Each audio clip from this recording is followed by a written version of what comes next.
my name is Courtney Roberts, and I am interviewing for the Director of Curriculum and Instruction position at Southeast Christian School. Question number 1. How do you establish rapport with teachers so that you are able to provide instructional feedback? Teachers need to feel safe, supported, and believe they are surrounded by encouragement and authenticity. For instance, after observing a teacher, I wouldn't just say, "Great job." It is important to build upon teachers' strengths to gain their confidence and trust. This is a core tenet of instructional coaching. As an instructional coach or director of curriculum and instruction, an effort needs to be made to build a positive, supportive relationship that is built on trust and collaboration. For me, it is essential to show the teachers by my visibility, my actions, and my words that I want to build a positive connection with them and worthy of their trust. At the start of instructional coaching, the most important thing to do is establish a respectful and trusting rapport with the teachers. This is how I instituted the instructional coaching program at my previous school of Ontario Christian Schools. The first purpose was to get to know the individual we'll be coaching as a teacher, as a learner, and as a peer. The second is to work together to identify a goal for the coaching cycle. In having this kickoff coaching conversation at your first meeting, you're establishing yourself as a thinking partner who is there to learn along with them. Additionally, you're setting routines and norms for your work together. You're also creating an agenda to ensure that your time is purposeful and action-oriented. In your initial meeting, you discuss what they would like to focus on during their coaching. What's going well? What do they need support with? What do they need encouragement in? What do they need resources in? It is through this genuine respect for the things that you say and do, and you will earn their respect in return. You must share a connection, because that connection will build a healthy relationship for your work moving forward in instructional coaching. Question number 2 is important keys in instructional coaching. Some of them fall into kind of what not to do. The first one is avoid judgmental evaluations. The more schools and administrators can focus on constructive coaching for those teachers, the more beneficial it is.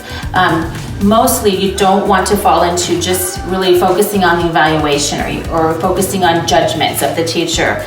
If we focus on how can we giving constructive coaching on how can we work together, here's our goal, let's work on it together, how can we get through this together, how can we improve you, the more you see the better improvement you see in teacher performance and also student learning. Number 2 is accountability plus support. So we want to make sure we hold teachers accountable, but that we offer them that support. We give them the resources and the tools they need to. So we have that accountability piece, but more importantly, if we set that goal with teachers, we have to be able to give them the support tools that they are needed to reach those goals so that they can be held accountable to that goal. And the last one is to set clear goals for teachers. Be clear about the goals and expectations for the teachers to accomplish. Invite the teachers to give their input, work together on creating that one goal, making sure that you kind of geared that goal towards the weakness you may have seen with that teacher, but that we have that clear goal and the steps we need to take to meet that goal, and again, providing them with those resources that they need to be a successful teacher and to improve their performance. Number 3, be transparent. Acknowledge their effort and build the trust. Explain the purpose for your coaching. Be explicit and transparent in a loving and gentle way. Teachers need to know and understand the process and the why.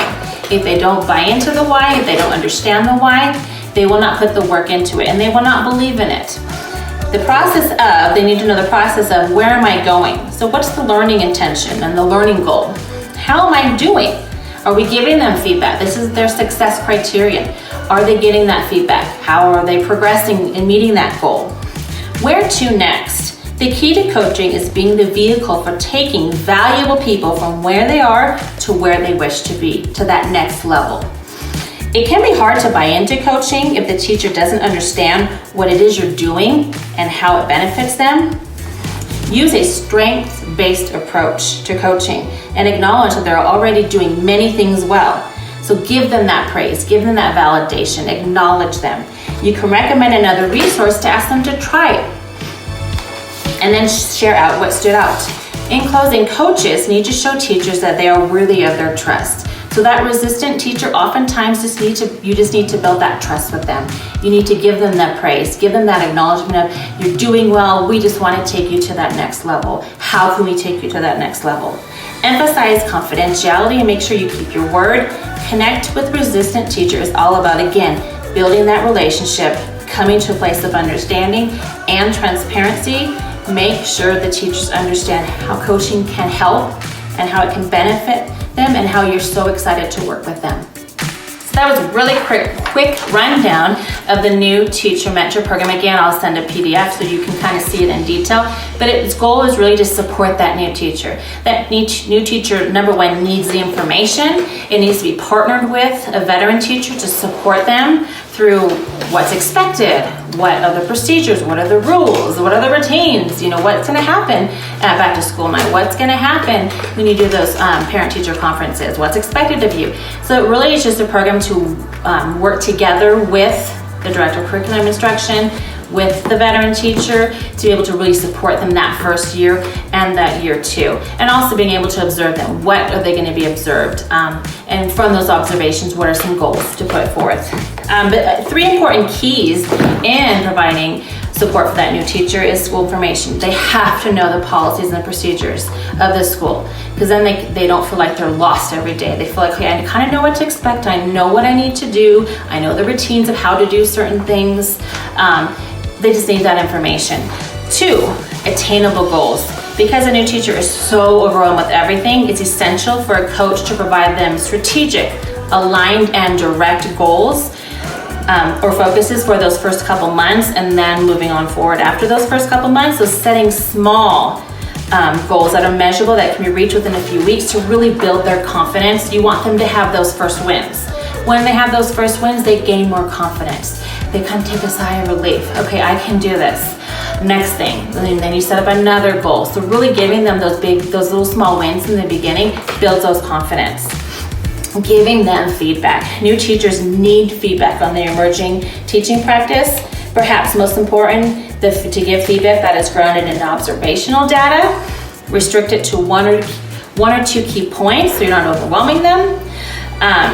Make sure that feedback falls within their zone of proximal development. That's a hard thing to assess initially, but more often than not, coaches give new teachers feedback that's just too outside of their zone of proximal development, so the teacher can't implement that feedback. They don't understand it. They don't know what to do with that feedback.